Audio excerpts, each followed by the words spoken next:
Assalamu alaikum, rahmatullahi wa barakatuh, ahibati fillah, j'espère que vous allez toutes bien.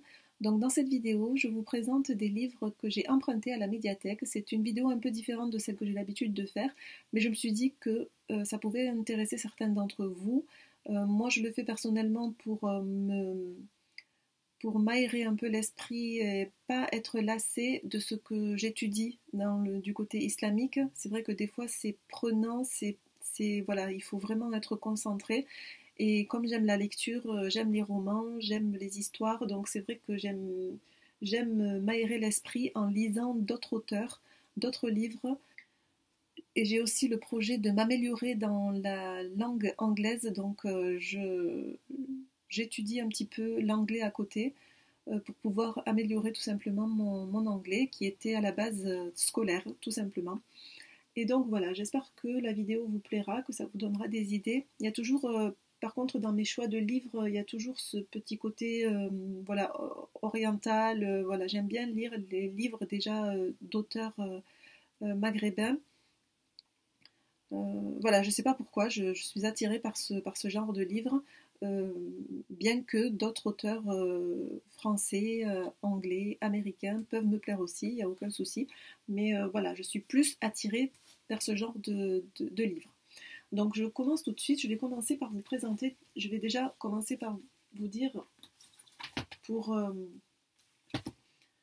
pour, euh, pour mon apprentissage dans la version anglaise, je choisis des livres, des petits livres qui sont faciles à lire ou que j'ai déjà lus. The Little Prince d'Antoine Saint-Exupéry, c'est un livre que je me rappelle l'avoir lu à l'école. On a travaillé dessus, sur son texte. Donc voilà, c'est des souvenirs qui sont lointains. D'ailleurs, je ne sais plus trop, je sais que c'est une histoire d'enfant comme ça qui parle à des étoiles, mais voilà, je voulais me remettre dans la lecture anglaise par des petits livres assez simples pour voir déjà si j'étais capable de les lire. Et il se trouve que quand je me concentre bien et que je me retrouve seule dans une pièce à lire, j'arrive à suivre le fil de l'histoire. Donc c'est plutôt pas mal. Pour améliorer son anglais, je pense que c'est plutôt bien de commencer avec des petits livres jeunesse. Donc voici pour celui-ci. Pareil pour celui-là, Me, the Queen and Christopher, c'est un livre, voilà, c'est juste pour approfondir mon vocabulaire, en apprendre et voilà, connaître un peu plus d'expressions aussi, c'est plutôt pas mal. Donc je les prends du côté jeunesse, rayon jeunesse à la médiathèque. Voilà pour ça. Toujours en me baladant dans les rayons jeunesse de la médiathèque, je suis tombée sur un livre qui m'a interpellée. Son titre m'a interpellée. Donc c'est de Marie-Thérèse Davidson et le titre c'est Caïn, le premier meurtre. Et on nous indique que ce sont des histoires de la Bible. Pour ce livre, j'ai été curieuse. C'est la curiosité qui m'a fait choisir ce livre. Je l'ai lu très rapidement. Mais j'ai voulu avoir la version de la Bible euh, pour voir s'il y avait des similitudes avec notre histoire. Je savais très bien que comme c'est une histoire, donc l'auteur a inventé des choses, ça c'est certain. Et d'ailleurs, ce qui m'a plu, c'est qu'il le dit très clairement à la fin de l'ouvrage. Il justifie ses choix d'action déroulés et il dit clairement qu'il a dû inventer des choses pour la continuité de son histoire. Donc voilà, parce qu'il y a vraiment des incohérences. Quand je l'ai lu, je me suis rendu compte voilà, que c'était pas cohérent et je m'imagine dans la Bible que je n'ai pas lu. Je ne sais pas du tout ce qui se dit dans la Bible, mais voilà, il y a des incohérences comme le fait quand Caïn veut se marier, il choisit une fille qu'il rencontre par hasard d'une autre tribu, alors qu'on sait très bien que les seuls êtres humains, déjà parce que le premier être humain à avoir été créé, c'est Adam, alayhi salam, et de par Adam, il y a eu sa descendance, et voilà, on s'est multiplié de cette manière-là. Donc comment d'autres êtres humains de d'autres tribus ont pu apparaître? Donc voilà pour ce livre. Ensuite, un auteur que j'ai beaucoup aimé aussi, c'est Khaled Hosseini. Pour celui-ci, c'est le titre aussi, subhanallah, qui m'a attiré, Une prière à la mer. Donc Khaled Hosseini, je m'attendais à un livre un peu plus épais et avec beaucoup plus de texte, c'est-à-dire que je pensais que c'était vraiment un roman, parce que j'ai lu juste avant 1000 soleils splendides, dont je vous parlerai juste après. Pour ce livre, j'ai été étonnée de sa finesse et du fait qu'il y ait d'illustrations plus que de texte, mais en l'ouvrant et en le lisant, quand je l'ai lu 1 à 2 minutes après, parce que il est très facile à lire, je me suis rendu compte que finalement l'auteur, il avait fait quand même assez fort, comme quoi avec des mots, des mots très simples et une toute petite histoire, on n'a pas besoin d'écrire un grand roman pour rappeler un fait tragique et à la fois rendre hommage à des milliers de personnes, femmes, enfants, des familles qui fuient leur pays. Des familles qui fuient leur pays non pas parce qu'elles en ont envie, mais tout simplement parce que leur pays est en guerre et qu'ils subissent des persécutions. Donc, pour rappel, l'auteur a été inspiré par l'histoire d'Alan Kurdi, Allah yarhamou, le petit réfugié syrien de 3 ans qui s'est noyé dans la Méditerranée en tentant de gagner l'Europe en 2015. Donc voilà, j'ai pas été déçue du coup de son message et voilà, c'est un très beau livre que j'ai bien aimé aussi.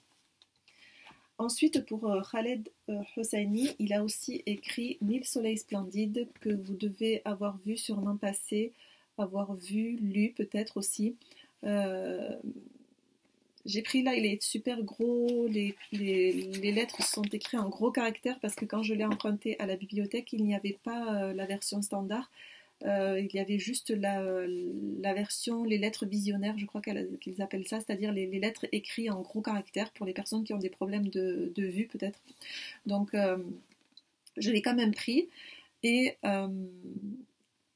j'ai été ravie de sa lecture. J'ai été transportée dans l'histoire avec ces 2 jeunes femmes qu'on suit tout au long du livre. Dans un premier temps, il nous raconte la vie de Mariam, puis ensuite de Leïla, pour les retrouver toutes les deux dans le 3e chapitre, vivant sous le même toit.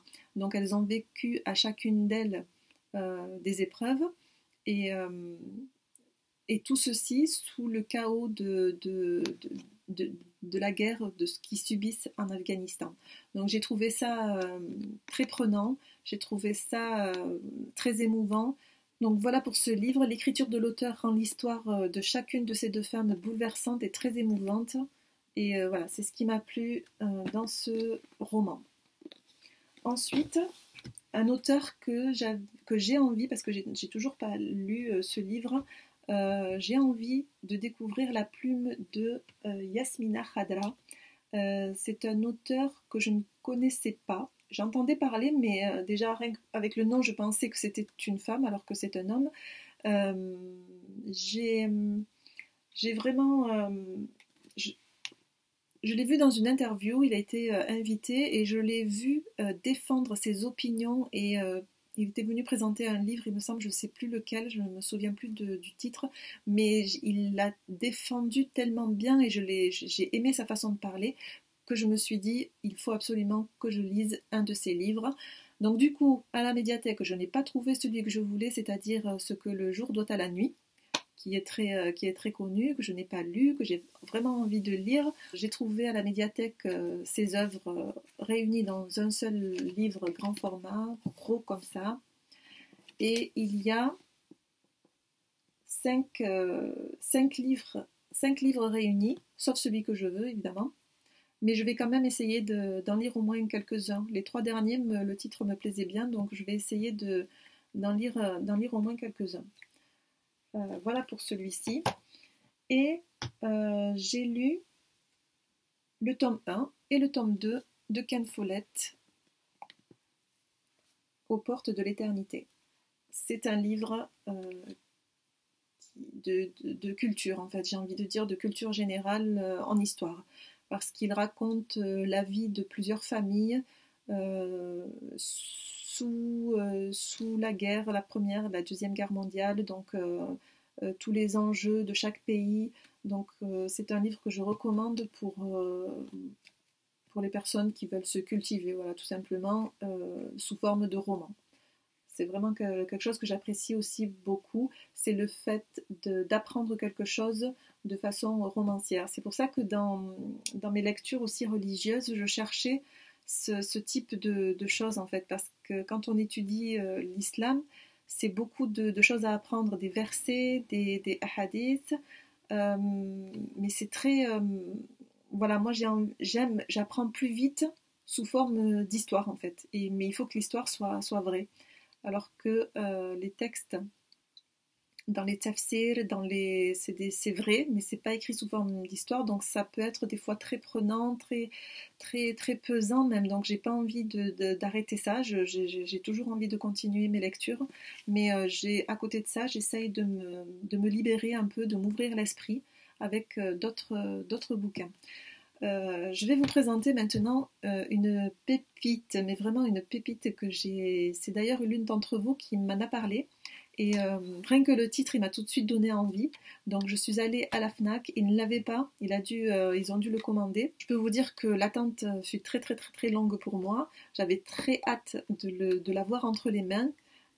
C'est un livre dont j'ai fait des recherches un peu sur le net pour savoir ce qui se disait quand même. Donc je remercie d'abord Perle d'Orient. Si je me souviens bien de son nom, c'est Perle d'Orient qui m'a conseillé ce livre. Elle m'a dit qu'il était magnifique. Donc je l'ai pris, je l'ai commandé et il s'agit de celui-ci, Le soleil d'Allah brille sur l'Occident, de Sigrid Hanke. Donc je ne sais pas comment ça se prononce, elle est allemande. C'est un livre très captivant dès le départ. Par contre, il faut une concentration optimale, c'est-à-dire que, enfin pour moi, ça a dû être le cas. Il ne faut pas être dans un parc ou dans un jardin d'enfants ou vraiment dans une pièce où il y a la télé. Ou moi, c'est vrai que quand je lis, j'ai besoin de calme et pour être concentrée et pouvoir voilà, bien comprendre ce que je lis, sinon mon esprit il part ailleurs et je lis mais sans lire en fait. Je ne sais pas si ça vous arrive des fois de lire et d'avoir l'esprit ailleurs et de ne plus savoir ce que vous venez de lire. Ah, peut-être que je suis... Non, je pense pas être la seule, mais voilà, ça m'arrive, ça m'arrive aussi. Donc dans ce livre, l'auteur nous transporte au siècle passé et nous fait prendre conscience de quelle façon nous sommes arrivés à cette civilisation qui est la nôtre aujourd'hui. Et elle nous indique aussi que la participation des Arabes n'y est pas des moindres. Ce livre est vraiment très séduisant et voilà, rien que le titre, en tant que croyante, je ne pouvais pas passer à côté. Je ne pouvais pas le voir et me dire non, je ne l'achète pas. Le soleil d'Allah brille sur l'Occident. Donc j'ai lu à peu près, voilà, j'en suis 80 pages à peu près. Je ne peux pas trop vous en parler. Il faut vraiment être motivé pour le lire, par contre, parce que quand j'ai lu les commentaires, ce que j'ai lu, c'était qu'il n'était pas facile à lire dans le sens où c'était écrit petit. C'est vrai que c'est écrit petit, mais moi, ça ne me gêne pas. Vraiment, ça me dérange pas. Je le lis petit à petit, doucement. Je le lis tellement doucement. Je lis quelques pages par soir. Justement parce que j'ai pas envie de le finir comme ça tout de suite, j'ai envie de faire durer le plaisir. Donc voilà pour ce livre. Je vous en parlerai dans une autre vidéo quand je l'aurai fini. Mais vraiment déjà, voilà, si vous êtes motivé dans l'apprentissage de vos connaissances et que voilà, c'est un des livres que tout musulman doit avoir. En faisant mes recherches sur ce livre, je suis tombée sur un cheikh musulman qui disait que dans ce livre, elle a écrit ce dont il incombe à tout savant parmi les musulmans de tenir compte afin qu'il observe la civilisation de ses prédécesseurs pour ne pas ressentir de faiblesse en lui. Voilà pour ça. Donc c'est la fin de ma vidéo. J'espère que cette nouvelle série de livres vous aura plu. Si ça vous intéresse, dites-moi-le. Moi, je me suis dit, vu que c'était des lectures que je faisais, je me suis dit pourquoi pas les partager avec les filles, avec les sœurs. Ça peut toujours intéresser des personnes. Donc voilà. N'oubliez pas de liker, de partager, de vous abonner si ce n'est pas déjà fait. Je vous laisse sous la protection d'Allah subhanahu wa ta'ala et je vous dis à la prochaine vidéo. Assalamu alaikum wa rahmatullahi wa barakatuh.